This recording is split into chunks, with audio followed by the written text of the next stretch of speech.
and welcome to another episode of Conversation with a Chef. I'm Jo Rittey, and I love sharing with you the conversations I get to have with talented and passionate chefs. It's the backstory, if you will, to the food they're putting up. I begin today by acknowledging the Wurundjeri people of the Kulin nation, traditional custodians of the land where this conversation takes place, and I pay my respects to their elders past, present and emerging. Today I'm chatting to Jose Lorenzo Morales, the Pacific Regional winner of the S.Pellegrino Young Chef 2019.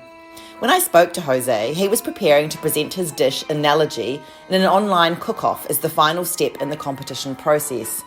Pre-COVID, this event was scheduled to take place in Milan, but, as is the way these days, you can catch it online on YouTube. Jose was such a delight to talk to. His passion for cooking and for learning more was palpable, and I know that you're going to love this chat as much as I did.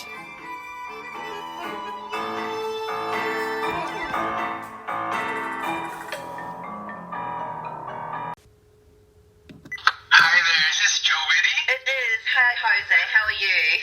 I'm doing good, ma'am. Thank you for reaching out. How are you? I'm good, thank you. Congratulations, first of all, on being selected as the Pacific Regional winner of the S.Pellegrino Young Chef 2019. That's amazing. Thank you, Kylie. I'm very honored. So, unfortunately, because of the pandemic, just have to do it here, but still very happy about what's going on.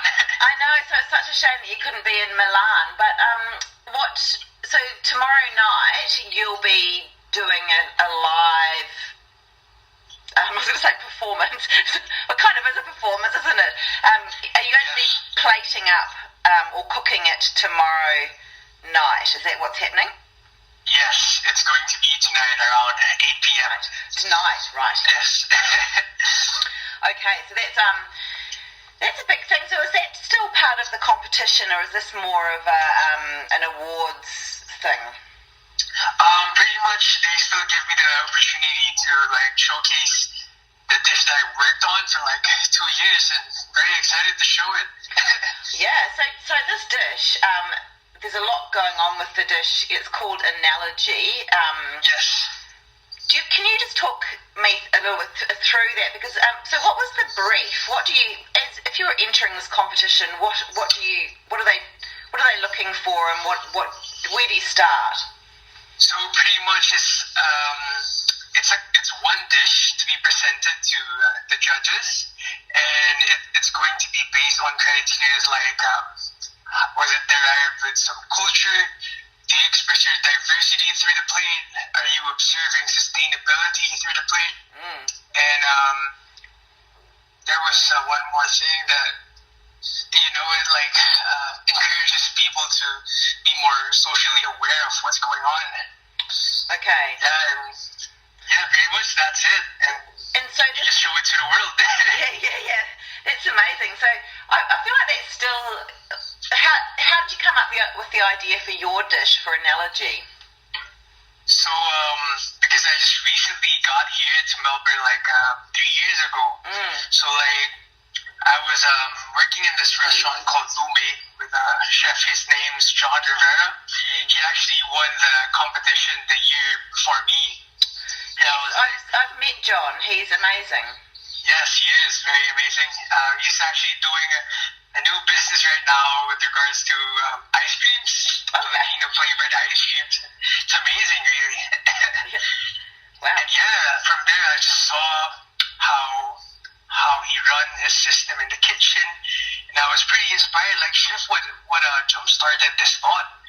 And he just started talking to me about the San Pellegrino, and coming from the Philippines, I wanted to share some spotlight for my heritage. And, I wanted people to recognize what real Filipino food is. So I told him if he would be interested to mentor me. And we started training and having all these exposures with Melbourne. As they all say, it's a very diverse area. I was inspired by that thought through picking up all executions and traditional practices that I could and applying it in one plate. And pretty much that's what happened. It looks delicious. So it's got a pork belly, but it's a particular kind of pork belly. Is it a young pork belly? Yes, that's right. There's actually three main elements to it. Yep. So you get the pork. It's a young pork that you get from Ballarat. It's from Western Plains. They're a very good producer of pork. I've been working with them for like 3 years now. And, yeah, they continue to like move forward with how they can be more sustainable with their business. And pretty much, yeah, I dry aged the pork, and it's marinated with some flavors that were inspired from native ingredients here in Melbourne.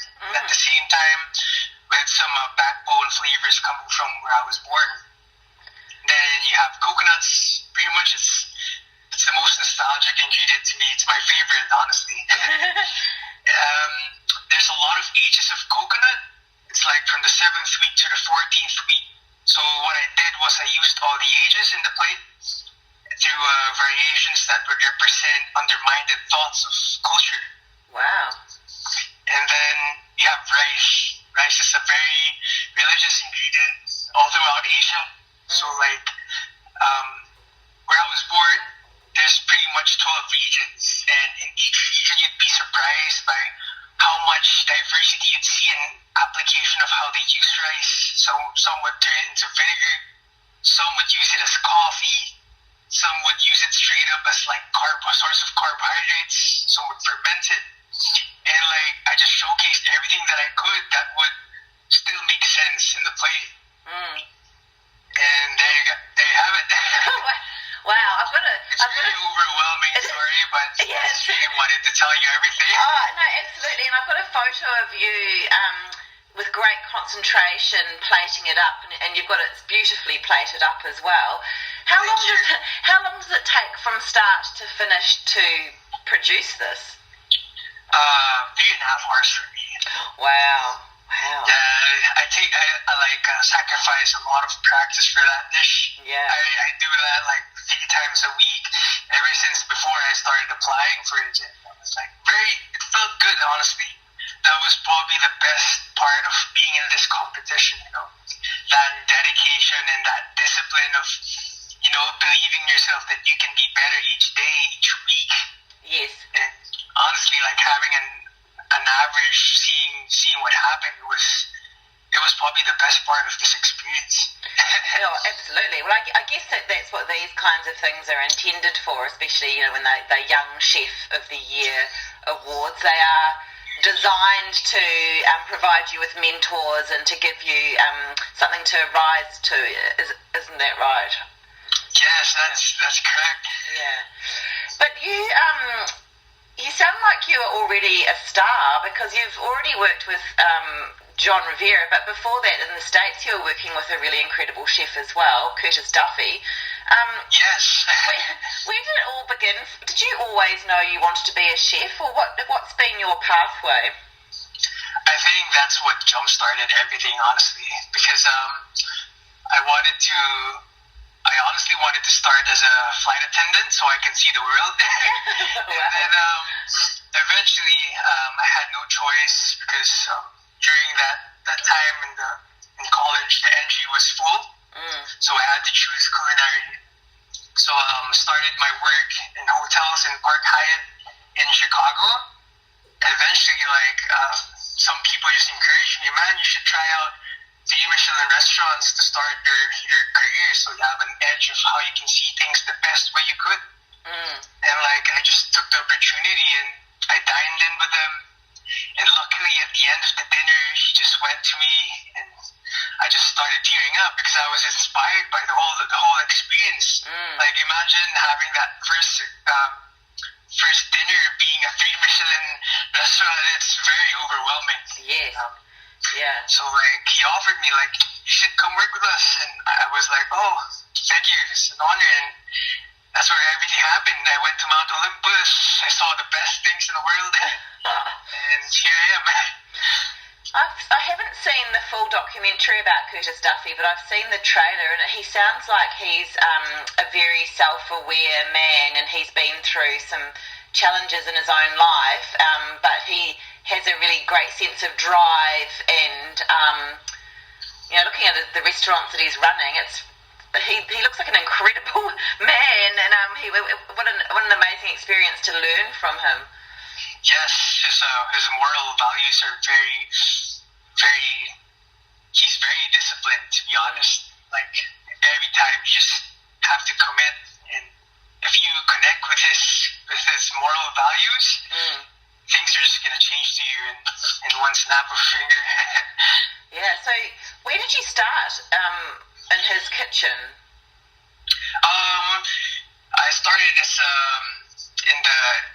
in the larder section, pretty much assembling all the starters. Having a good idea of the synergy of how you could run the restaurant.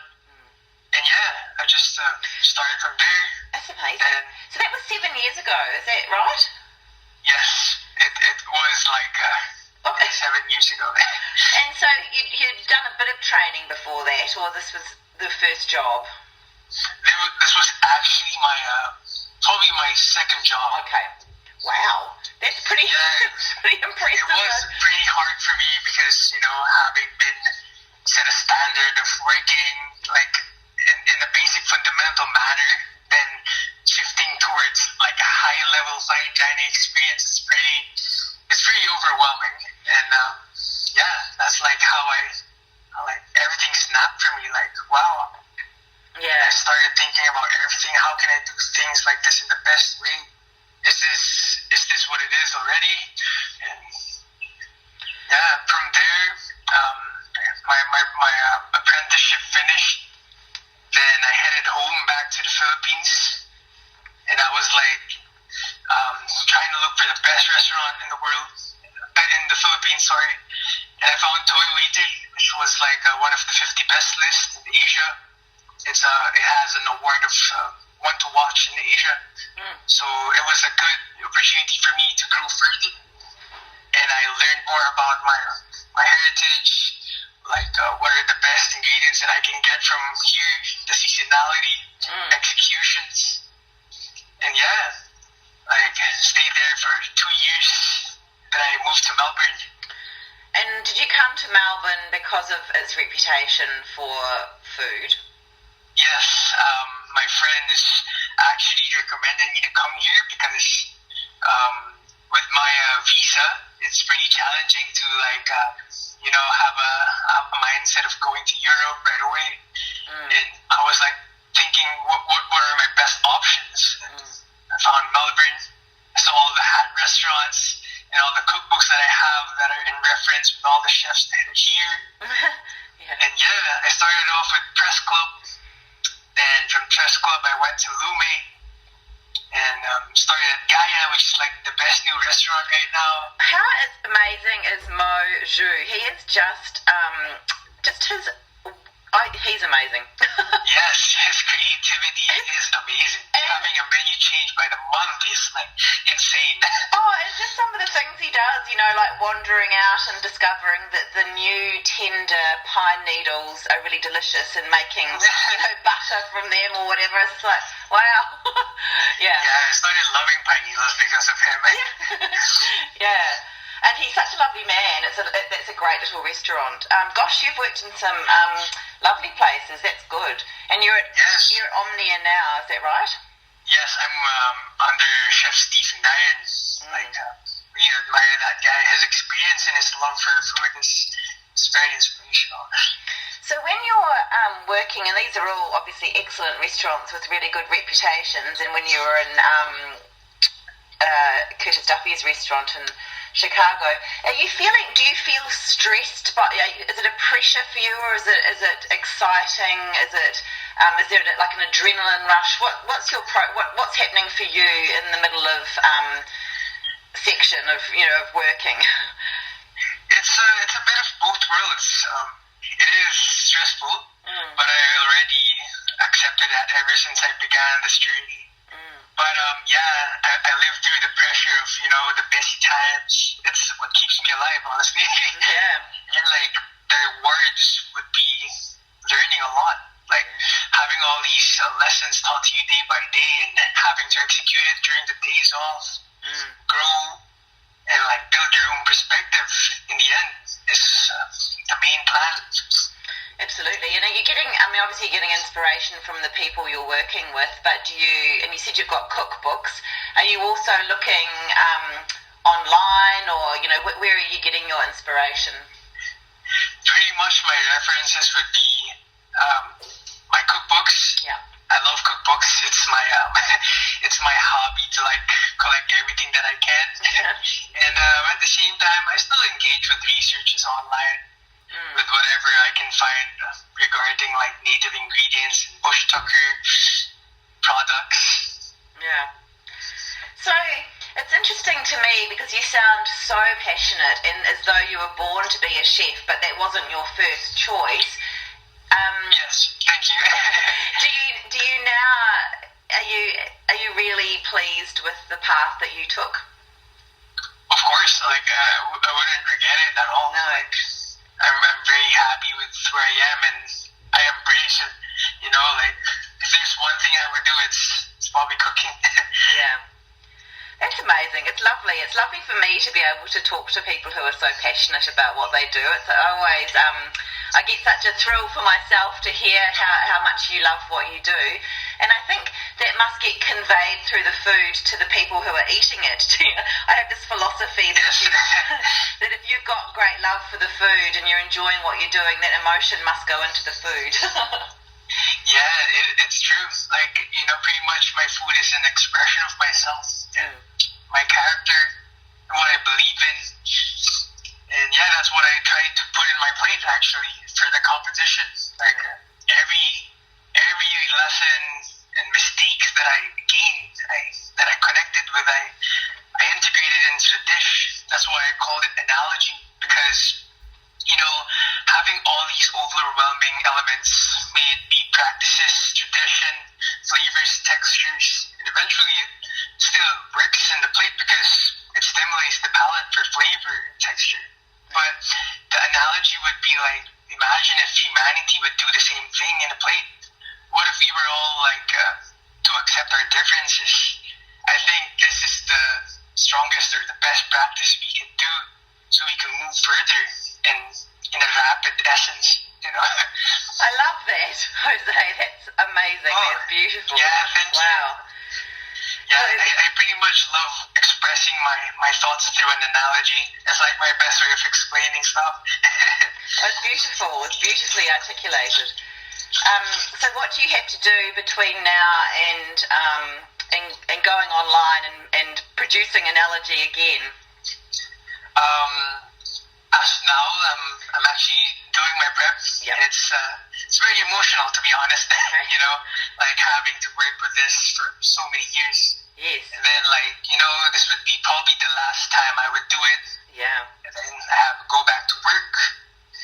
It's fun. I want to see all the things that I worked hard for tomorrow, and I get to show it to the world. That's so show exciting. Your heritage. Yeah.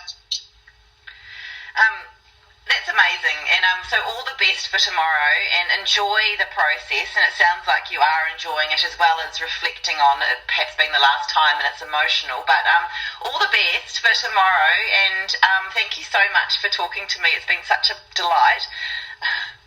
No, it's such a pleasure. Appreciate meeting you, Jo, and I hope we can hang out soon. I also do pop-ups on Mondays. If you'd like to come one day, we should probably talk.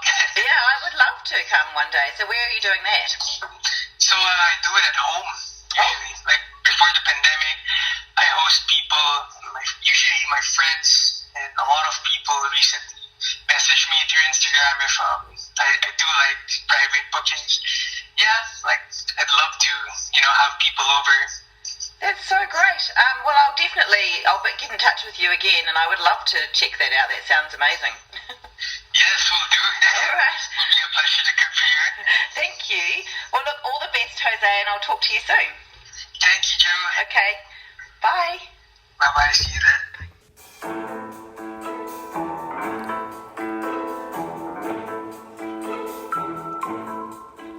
Thank you so much for listening to this episode of Conversation with a Chef with Jose Lorenzo Morales. If you want to experience all the greatness for yourself, which of course you do, you can follow Jose on his Instagram. It's a private account, so you will have to request to follow at, maybe I'm getting this wrong, but Tapui Papa, so it's TAPUEYPAPI. But then you can see what Jose is up to for yourself. As for me, I'm also on Instagram at Conversation with a Chef, and if you want to read the chat, you can head to www.conversationwithachef.com. I would really love it if you told a friend about my chats, and of course you can subscribe on Apple Podcasts or click follow on Spotify so I know you're there. Once again, thank you. Have a great day. See you next time.